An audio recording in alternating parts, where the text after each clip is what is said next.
Thank you all very much for coming. My name is Judah Adashi. I'm the director of the Evolution series, and this gentleman sitting next to me is John Luther Adams, who you're all here to see. John has been hanging out with us since Sunday evening. We've had a lot of good meals, a lot of good conversation, and a lot of rehearsal. It's been intense. I think he's pretty wiped out.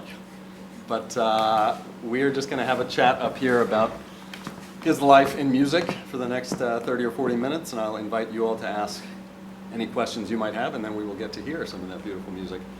So welcome again. Thank you. Thank you for being a part of what we do. Thank you for coming to Baltimore. Great to be here in Charm City. I can't remember the last time I was in Baltimore. It must have been sometime in the 70s. I remember going to a ball game. And he's going to another ball game tomorrow night. Hopefully, if we don't get rain. Yeah, we'll come back to that. There will be more baseball talk. Yeah, it was interesting. When John and his wife Cindy arrived, they immediately labeled this as home, because I guess home has been on the road for the last couple of years. Wherever I left my hat. Wherever you're, so the green room is your home now. I want to talk a lot about place, because place is so important in your music. But let's start just for the people who maybe don't know your music as well. Could you give us the thumbnail JLA musical life sketch, how you kind of got to where you are now? You don't have to cover, it doesn't have to start back from the beginning, but you got kind of a later start, didn't you? To some extent, at least in the concert music side of things. Well, yes. My misspent youth was as a rock and roller. Okay. Do you want to talk about that? We would like to. I'm happy to. You were in a couple of bands. I was in a few bands. What were your bands called? Oh, I was in a band called Pocket Fuzz. I was in a band called Sloth. Tell us more about Pocket Fuzz and Sloth. Well, Pocket Fuzz was a cover band, and it was one of my first bands. How old were you? First band. My first band was Johnny Adams and the Patriots. Johnny Adams and the Patriots. I was 12. And I did not name the band. Someone else said it should be. Yeah, because Paul Revere and the Raiders were a big group. And then I had this, albatross of a name. Are there bootlegs of Johnny Adams and the Patriots? No, they've all been destroyed. When did I actually did, I'll plug the CD because we didn't play it. No, that's not it. Yes, it is. Yeah. A few years ago, I did find a box of old tapes from the Dark Ages, and they were half erased and deteriorated, and they were done on quarter-track, reel-to-reel tapes. And so they played in both directions at once, which really, I thought, improved the music quite a bit. And then I used that as the raw material for a set of electroacoustic. Was it stuff from your band? Some of it was days? stuff, backwards, half erased, garbled from the band, and some from my early art music and various things. When did you make the transition from bands to writing music of any kind? Writing concert music, whatever that word is. It was pretty early. I must have been we got tired of covering other people's songs. Sure. I grew up playing the 3 Bs, right? The Beatles, the Beach Boys, and the Byrds. Nice. And can't do much better. No. And that was great, but after a while, 1-4-5 and 4/4 and 4-bar phrases, and it just kind of felt constraining. And so we started trying to write our own songs. Fortunately, none of those survived. But I was a big Frank Zappa fan, and on the back of the early Mothers of Invention records, there was always this, in the fine print at the bottom, there was this defiant little quote, "The present-day composer refuses to die." By Perez. Edgar Varese. So my rock and roll buddies and I would read that and scratch our heads and wonder, who is this Varese guy? And then one day, my friend Richard Einhorn, who is still a composer, was in a record shop in the West Village, and came across the music of Edgar Varese, Volume 2. Okay. And so there was the guy, in his suit with his shock of mad scientist hair and his eyebrows, up to here, looking right at you like the impending apocalypse. And he brought it home. We put it on, and That was a game changer. That was an epiphany. Yeah. I mean, we had no idea what we were hearing, and we listened to it the way we listened to the Beatles. That is, we'd pick up the needle and put it back to the start and again and again and again. And I remember thinking, I'll never, ever be able to locate myself in this music. It makes no sense to me whatsoever. It sounds, it's so great, but it's. You didn't know I'm what your lost. point of entry I had was. no Yeah. idea. Yeah. But over time, I began to hear, certain sonic landmarks, the repeated, the single tone repeated in the oboe, or these sort of snare drum tattoos accented by unison outbursts in the percussion. Just these landmarks in the forbidding deserts of Varese. And then we got some scores, and we started following the bouncing ball and trying to figure out how that Johnny worked. Adams and the Patriots, To the Sloths, Sloth actually came later. later, But, Zappa, Perez. Zappa Where Varese, did- and where then, did you go then it from was there? over. Cage, Nancaro. Did you say then it was over? Yeah. Well, I mean, rock and roll was kind of over. I at that point. see. The real end, Varese was the beginning of the end. The real end came when I was maybe 15. I got another LP. My whole musical education was from recordings. Morton Feldman, The Early Years. And there was Uncle Morty sitting on the deck of the Staten Island Ferry. And these covers are always, the composer. Cross-legged with his fedora cocked just so, and his Coke bottle glasses and his cigarette dangling out of his mouth, with the sort of Clint Eastwood, go ahead and make my day look. And all I knew about Feldman was that he was a pal of John Cage. So I bought it and I took it home and I put it on, and the first piece on the recording was a piece for 4 pianos from 1957. I thought I'd died and gone dead. And 8-minute piece, and I probably played it 30 times. This just took me to a place that Pink Floyd couldn't take me. And I think it was right about then I decided, this is what I want to do.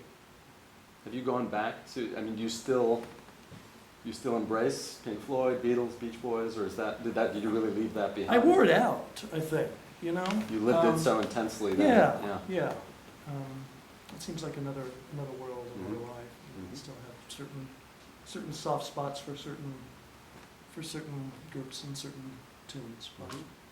But I don't really keep up. Every now and then something in pop music will reach out and grab me by the ear. Mhm. I can sort of define decades by Talking Heads or REM or Radiohead. So but otherwise, big things, but you're not listening all the time. no. I don't pay attention. But I hear something I haven't heard before, something that is a sound. Mhm. Then I want to know what it is. What about teachers along the way? You studied with James Tenney Yeah. at Cal Arts. Mhm. So how did you you studied composition, you decided to go there Mhm. and pursue this? Well, actually, I thought I was going to Columbia. Okay. I had this extended courtship with Columbia, and I love New York, always have.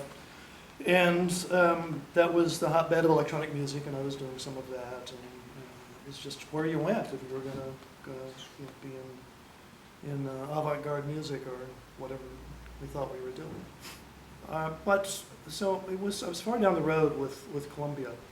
But then my buddy Dennis Keeley, who's a wonderful photographer, lives in LA, said, "No, you're not going to Columbia. There's this new school outside of Los Angeles, and that's where you go." And I never listened to Dennis, still don't, about anything. But somehow I knew he was right. And so I applied and sent my meager little portfolio of compositions in, and to my surprise was accepted. Mostly electronic at the time, or No, it was acoustic, or- mixed stuff. I'm trying to remember. I was under the spell of the Cage sonatas and interludes for prepared piano, so I was writing pieces that I could play for the piano in the living room. Some pieces for me, for 2 pianos, for myself and the keyboard player, the actual keyboard player in Sloth, Mhm. to play.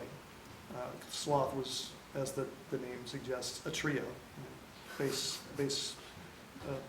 percussion, and piano. As the name suggests. Yes. Yeah.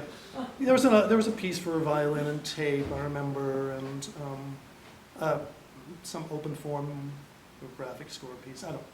So it was enough to get you there. Got you to Cal Yeah. Arts. So So it's the fall of 1971, and here's this gleaming new arts utopia on the hill out north of LA.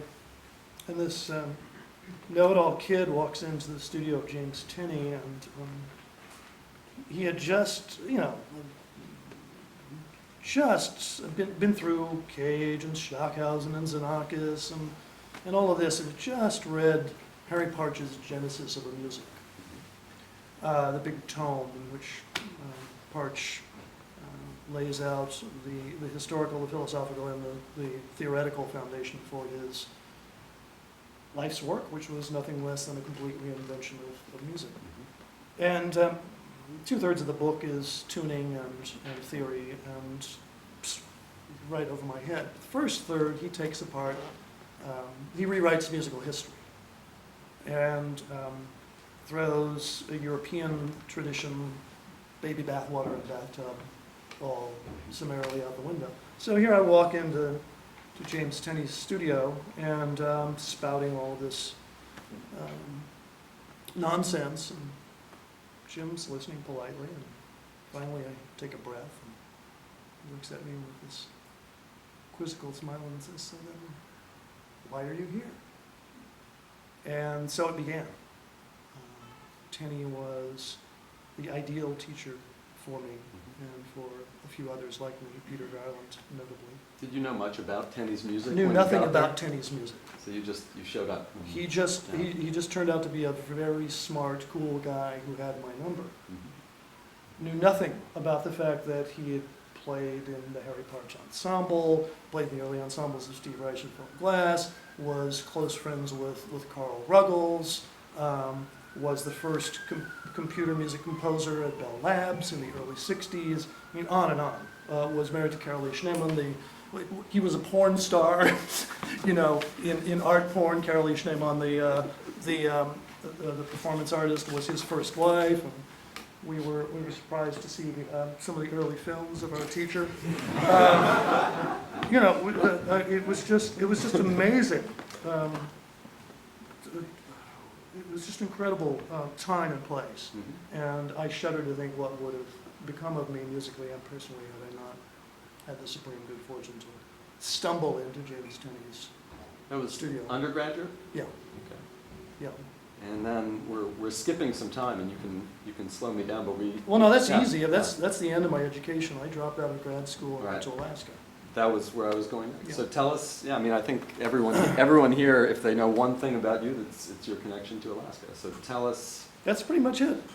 that's the big thing, Yeah. right? So tell Yeah. us, I'm curious about a couple of things, and I'll ask you more, but you moved there in the late 70s, end of the 70s? Yeah, first went to Alaska in 1975, spent the summer of 75 there, so I was 22 at that point. And What brought you there?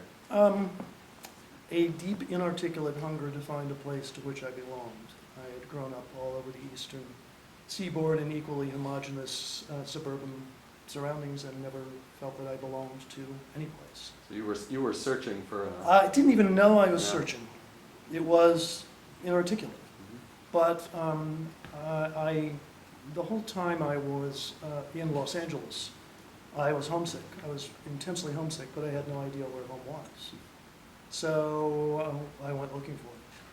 And you And found from it. the moment I arrived, I found it. And in essence, you haven't left. I mean, we can come to the more recent history eventually. Yeah, I but, can't But you've been in Fairbanks for decades. Yeah, yeah. Decades. Yeah, my wife has been there since 1971, so that's a long time, and I since 1978. You've spent all this time not only writing music, but writing. You'll get to hear some of John's really eloquent writings about place and music and nature. But can you articulate for us here a little bit why Alaska? Why was it home? Why was it the right place for you? Well, because it was as far away from my family as I could get, as far away from Knowing laughter. Yeah. yeah, as far away from academia as I could get, as far away from the suburbs as I could get. Mhm. And Of course, trick on me, I thought I was running away from all these things, and what I discovered was that I was running to something else, but it took me a few decades to figure it Now, there was and is a big environmentalist, ecological piece to all this, and I actually don't know much about, I'm really curious how that fits into your life and your life's work. I mean, you did a lot of conservation Yeah. work, and you and your wife, Cindy, were Yeah. involved in a lot of... out. Yeah, that's how we met. Yeah, can you tell us more about how that became, was that Sure. always part of your Yeah. life? Well, again, I owe it to Los Angeles. I owe Okay. so many things to Los Angeles. Mhm. So many good things to this place that I couldn't wait to get out of. Do you go back to LA? I do occasionally now. I still don't like it, but I have a soft spot for it. Uh-huh. Because so many. Your son's in so many good California, things. right? He's in Yeah. Berkeley, yeah. Which of course is a completely different. Yes. It's Uh, not LA. So, yeah, it probably started sometime in the 70s. Some of you, I'm sure, know Glenn Gould's classic radio productions, the best known of which is The Idea of North. And I encountered that in a TV version early on. Again, I must have been 14, 15, somewhere along in there. There was a TV version of it. And I'd had I wasn't a fan of Sergeant Preston in the Yukon. I had no particular interest in things northern, but there was something about that that I remember piquing my Your my interest about the North, about Alaska. Yeah, it was just, I think it was the emptiness. It was that opening scene where Gould comes walking out of nothing. And there's just this white nothingness for a long time. And it's way off on the horizon, you see this little black thing starting to move. So what about, like I said, As a person. the environmental piece of this? You know, the work So- you and Cindy did. How did that come about? Los Angeles, the last California condors at that point in the wild were still in the Los Padres National Forest just north of where we were. Mhm. And I became obsessed with them and went looking just to try and spot a condor, and Okay. never did. But there was something so poignant about extinction that I found profoundly disturbing. And then, so it's birds. You know, I get captivated by the music of birds. I started getting Audubon magazine, and in the early and mid '70s, the Audubon Society, the Wilderness Society, the Sierra Club, as well as the United Auto Workers, the Atomic Energy Workers, the Union of Concerned Scientists, the League of Women Voters, all these groups joined together to form a group called the Alaska Coalition, which was a groundswell of public support to move Congress to designate new national parks, wild and scenic rivers, wilderness areas, wildlife refuges, national forests in Alaska. And I just caught fire with that and decided that this was an historic thing. It is the single largest land conservation act in history, and I wanted to be part of that. So I you got were involved. you were an activist. Yeah, Yeah. For how long? decade. How did that fit in with your musical life? Not well. Did it conflict? Did it take away time? So for what period of time was that kind of at the forefront of that? What decade? Mid 20s to mid 30s. Uh-huh. So what is that? Sometime in the 70s to sometime in the 80s. And you met Cindy through that. You were both Yes. part of that effort. Yes. Uh-huh. Mhm. Okay. Is And that then we worked together. I became executive director of the Northern Alaska Environmental Center, and she was my co-director. I was sort of the issues guy. She was the and so money and was that a volunteer person. full-time Yeah, that gig? was a full-time. So you really, this was... I mean, we were making minimum wage, Yeah. but living in Did you think at cabins. that point you weren't going to follow through on a musical career? No, I thought I was going to do it all. Okay. Good for you. Yeah, I was also living, in the woods a mile and a half from the road without running water, and playing in the Fairbanks Symphony and the Arctic Chamber Orchestra. And I'm not sure everyone knows that. So John has a percussion background. Timpanist. I'm in recovery, Yeah. but yeah. Yeah. He's a lapsed timpanist. Yeah. Haven't picked up a drumstick in 10 years. It's okay. Yeah, so I was trying to lead multiple lives, and it nearly killed me. And there came a point sometime in the early '80s in which I began to realize that I couldn't do it all, at least not at the same time. You mentioned, John mentioned that birds were kind of your way in, and that's really one of your first big pieces is Songbird Songs, which is just newly recorded. We have the CD. Yeah, there's some. So that, I mean, that was kind of one of your first ways into writing, Yeah. or at least maybe Well, into what we know of as your sort of body of work. That's sort of the beginning of my thing. Mm-hmm. Something that feels like it's unique. What year is that from? 1974. So it's really, it's an early piece. Yeah, there are actually earlier pieces that I've since gone back and reclaimed. Mm-hmm. But they might have 1970 or 72/2000 something dates on them. Gotcha. Songbird Songs really were substantially completed in the mid-70s. Does the environmental piece of things, the activism, does it continue for you? I mean, I won't go into details on John's behalf, but one of the things that came up while he's been here is he got an interesting phone call about music and writing music connected to ecological concerns from scientists, I think. Yeah, in Brazil. I didn't want to detail the project. No, it's not. You can It's not share worth if you going want. into. But I made the decision when I came to that crossroads. I made the decision that I wasn't really cut out for a life in politics and activism. That I'm too much of I'm too hypersensitive, or I'm too much of an introvert, or I'm not, frankly, courageous enough. I don't have the constitution. I don't have the courage to be an activist over the long haul. So I decided that someone else could carry on my role in the crusade, and perhaps no one else could do the music that I felt I might be able to. So you don't do anything now outside of music. You're not. I mean, perhaps you're on boards or something, but you're not. Yeah, I'm on boards. I it's contributed things here and there, writings here and there. Anything you say about ecology and the environment is through your music and through your writings. Yeah. At this point. Yeah, and then that seems to be the best way.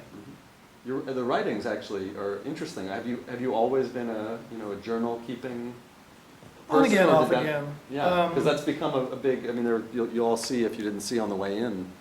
There are 2 books by John out there: Winter Music and The Place Where You Go to Listen, which are both collections of essays, some of which. Essays and Some of what we'll lectures, hear tonight yeah. that you'll read. And then the other book is the essays about your music, not by Right. you. Right. But do you find that expressing yourself that way in prose occupies a different space for you than the music? Is it part of the same continuum? Because you don't actually set a lot of text, you don't work with text. Well, you don't set text a lot. I think that's Only John Haynes. right. Yeah, you're one Yeah. hero poet. My poet, Yeah. my dear friend, the late John Haynes, and I set John Haynes because I feel like I wrote John Haynes. It's that personal to you. It's mine, and I can't deal with a text that I don't really inhabit, that I don't believe in every fiber of my being. So I just wrote a 75-minute choral piece for a group in Latvia, and the text is all wind sounds and transliterations of bird songs. Because those are texts I can believe. That works for you? Yeah. But the prose gives you another outlet to. Barnett Newman once said that an artist sometimes writes so he'll have something to read. And that's why I write. I write to figure out what it is that the music wants of me. What it is that maybe I've done or maybe I'm supposed to be doing. I really do write as part of my, as an integral part of my work. But Is it part of your process? I mean, do you write, as you're It's usually sketching after. a piece? It's usually after. It's after? Yeah. Okay. No, I don't write a manifesto and then compose music to Yeah. prove it. That rarely works. Well, I mean, Yeah. I'm an American. We don't so much do the manifestos. You mentioned Barnett Newman, and I feel like we should talk about visual art and architecture. It's actually been really fun being with John the last few days because no building passes his eye, like no architecture, no the wood in his hotel. It's just everything. There's a curiosity for how things are built and space, and I'm curious. You know, part of that I read is just an innate curiosity of yours, but another part of it seems to come from just an interest in art and architecture. Sure, I once asked a radio interview with James Tenney. I asked Jim, so one word, what do you compose? His answer was curiosity. And yeah, I can endorse that. Mm-hmm. But also the architecture thing is that I've lived in Alaska most of my life, and we don't have architecture, you know. So when I encounter it, I'm excited. Fair enough. This Yeah. is a nice looking town. He was blown away by Mount Vernon, and just you went into the United Methodist Church, Yeah. which he was sure was a Catholic church. You know, but my eyes aren't so good anymore, and I couldn't tell if the gargoyles were really It's a up there. storefront They're Catholic not. church. Yeah, it's kind of with a bait and Methodist. switch, really. Yeah. He said once he got inside, it was clear it was a Methodist church. Yeah, But yeah. yeah. I wanted to be more intimidated. A couple other things I want to bring up, and then we'll open it up. Well, this is a good one. We've been talking about this a lot the last few days. Designated hitter? Yes, kind of. Mhm. Anyone who's you know, most of the people here, not everyone, a lot of people here know that this composer is a big sports fan, at least a big local sports fan. Oh, we're not really going to talk about baseball. Yeah, we are. Yeah, sure we are. It's a big part of your life. This guy is a big baseball fan. I mean, like... Yeah, but I'm a National League fan. That's okay. That's all right. I mean, well, here's It gets worse. I'm a Mets fan. Yeah. No, I mean, here's the exchange that keeps happening.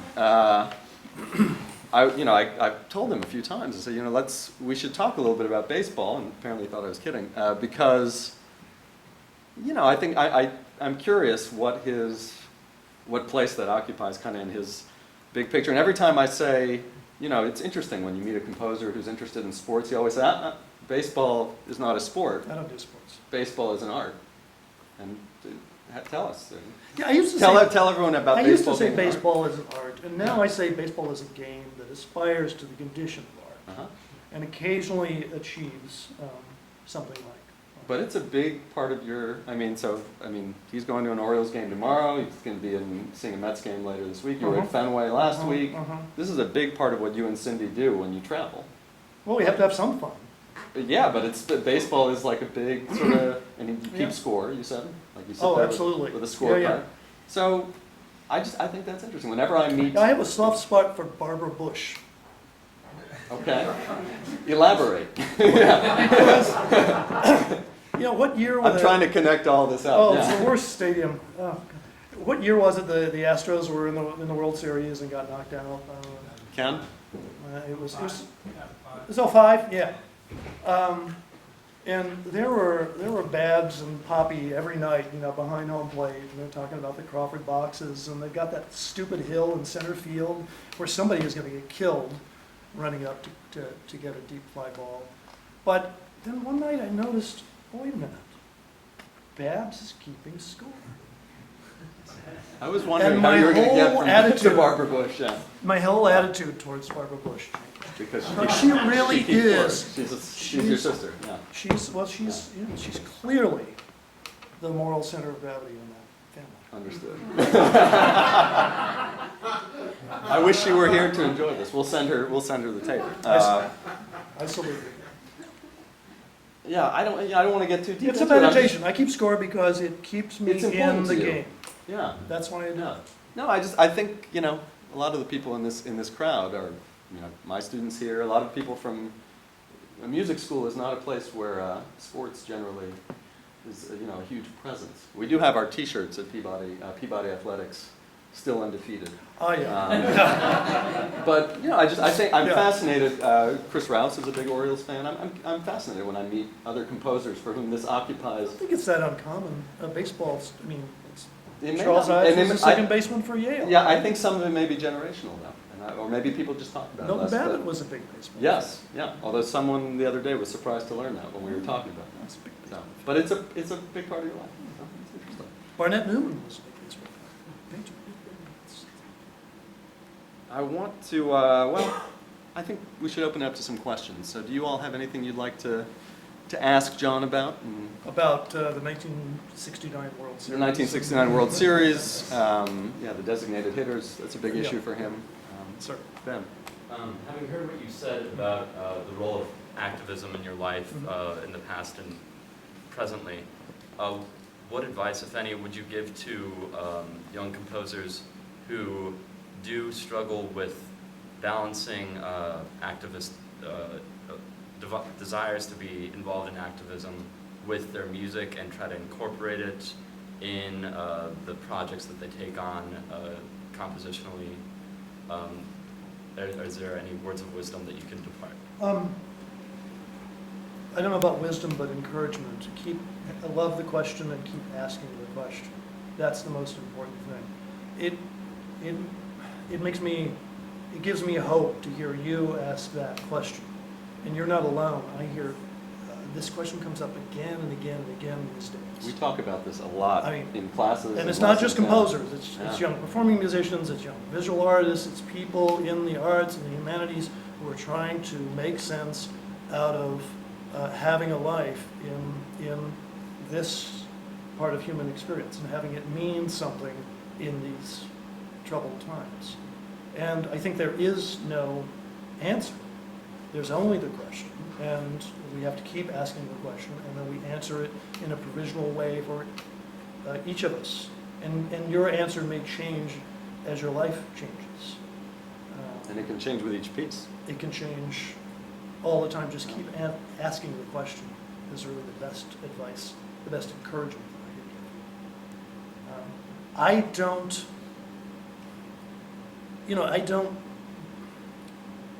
I don't even know whether I make political art or not, but I like to think that I don't. And yet, it seems to have something to say about the times in which we live. So that's working for me, but I'm always asking the question again and again. When I have occasionally made pieces in which I was trying to make more overtly political statements, I've found that they're lesser pieces. So often, for me anyway, political art is ineffectual art and ineffectual politics. So I still have a certain perhaps archaic belief in the intrinsic value of art itself. But it's not it doesn't exist in a vacuum. I want my work to stand on its own two legs as music, as art. And then if there are other connections to the larger world, so much that.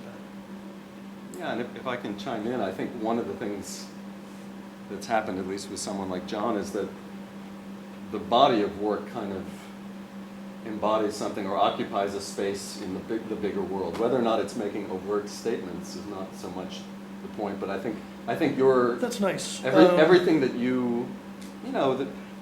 everything you kind of internalized, I think, a lot of, maybe the activist piece of your life. I think it's there. It's part of... Maybe the something, fact that yeah. I write words a little bit helps too, but I don't know. I think maybe you're right, Judah. Maybe it's just, you keep doing something long enough, and if you're lucky, it becomes something, and it has a life of its own. It connects with people in different ways, and they bring their own gifts to it. Make it their own. Other questions?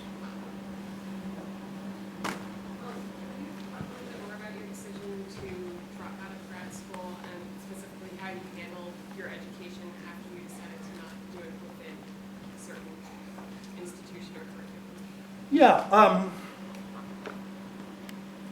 I just always had a bad attitude. You know, I actually never graduated from high school. I was kicked out of some of the nicest boarding schools in the Eastern Seaboard, and so part of it is just a personality disorder or defect. It doesn't show anymore. Thanks. Like we haven't been experiencing that the last few days, whatever it is. Don't piss me they off. got you kicked out. We're still waiting for the outburst. No, a lot of that was the times. You Yeah. know, it was the '60s.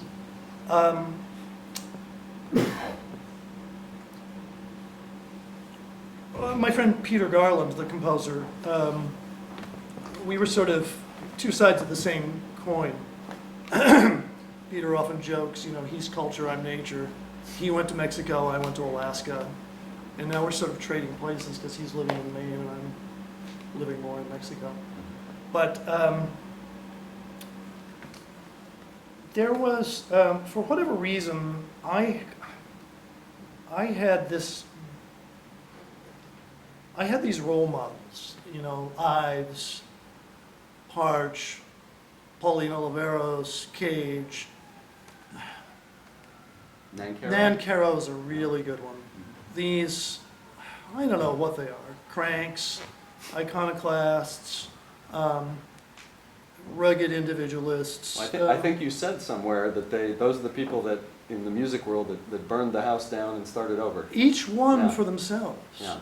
So there was this aspect of, you know, reinventing, rediscovering fire, the world, for ourselves. And I just, my curiosity and my disposition led me to Alaska as my graduate school. So my teachers then were my native neighbors.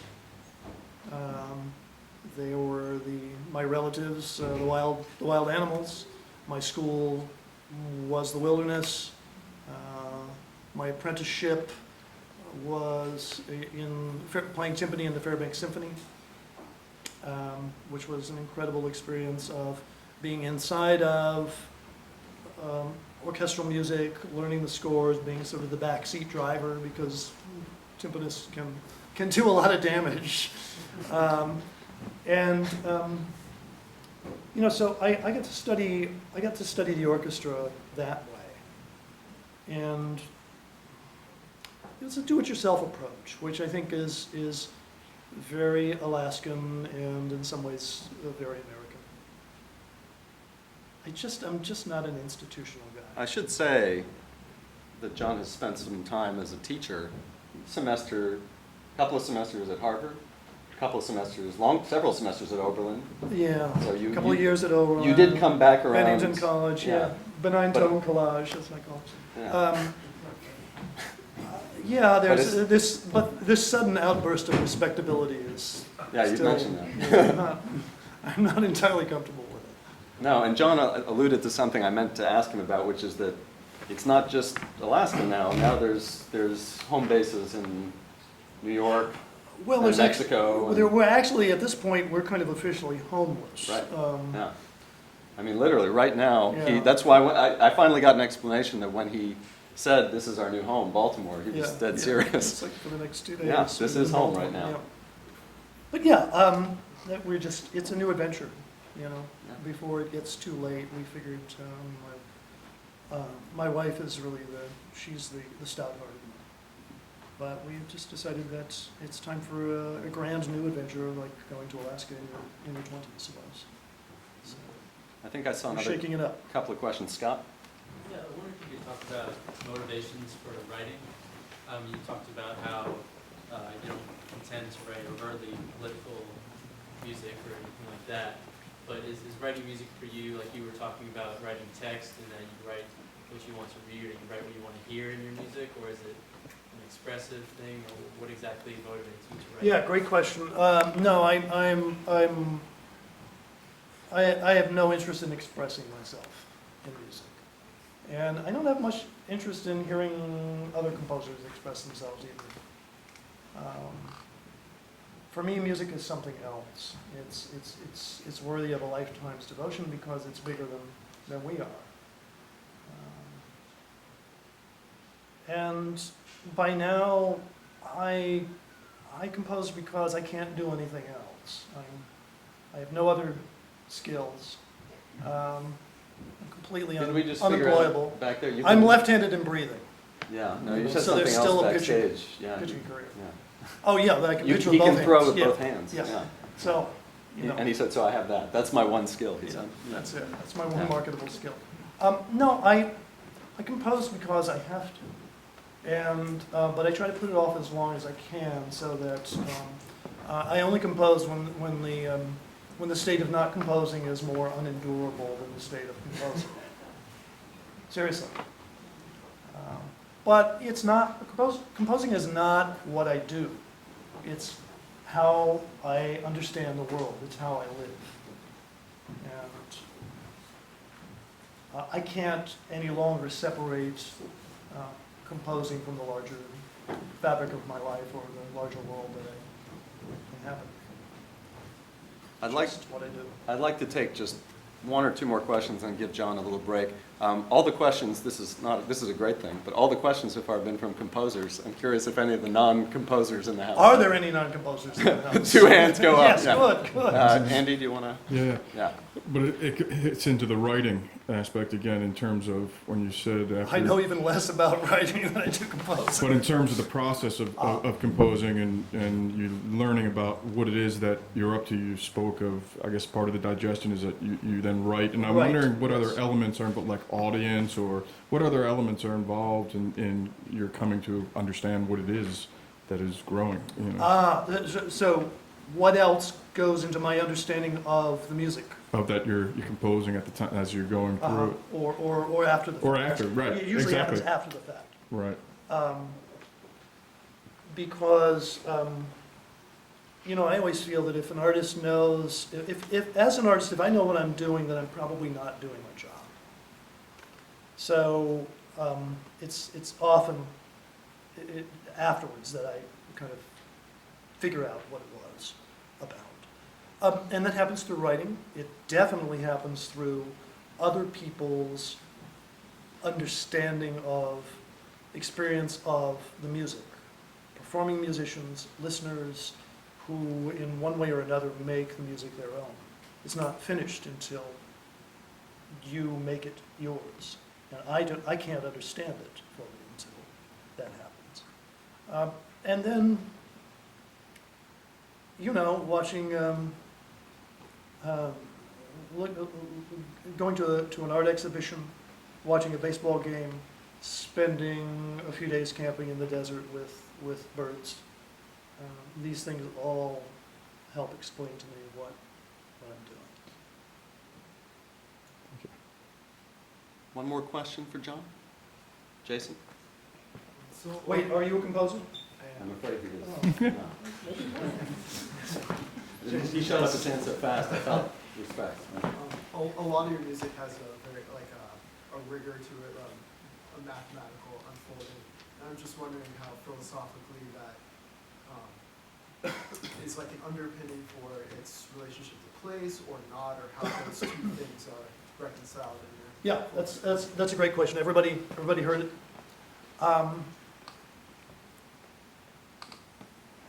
I never understood why, I came of age in the late 60s, the early 70s, and there was this sort of dichotomy between rigorously intellectual music and music that actually sounded good. And I never really understood why we couldn't have both at the same time. So that's always been an aspiration for me, to have music that is sometimes ravishingly beautiful, sometimes ugly enough to make your ears bleed, but physical, you know, something immediate and sensuous, and at the same time have that musical experience be intellectually airtight. So I employ lots of lots of mathematical forms and processes and algorithms and tricks and procedures, which I think of in a way as protecting the music, pardon me, let me get my throat, protecting the music against the bad taste of the composer. You know, something, remembering that there's something to the music that it's not me, that it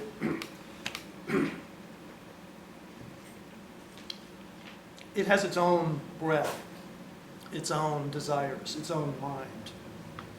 And And a kind of solidity that doesn't rely on your intuition. yes, and necessarily. hopefully gives it a kind of audible, a sense of inevitability, a sense of wholeness and coherence that you may or may not consciously hear, but that one way or another you get. And I also I love numbers. There's something mystical about mathematics. Well, with that, I'd like to give our 3-day Baltimorean a little bit of a break because he's going to be part of this performance. You'll have plenty of time to connect with him and get any other thoughts or questions you may have in the post-concert reception. But for now, thank you, John, very much for Thank you, Julie. talking. John,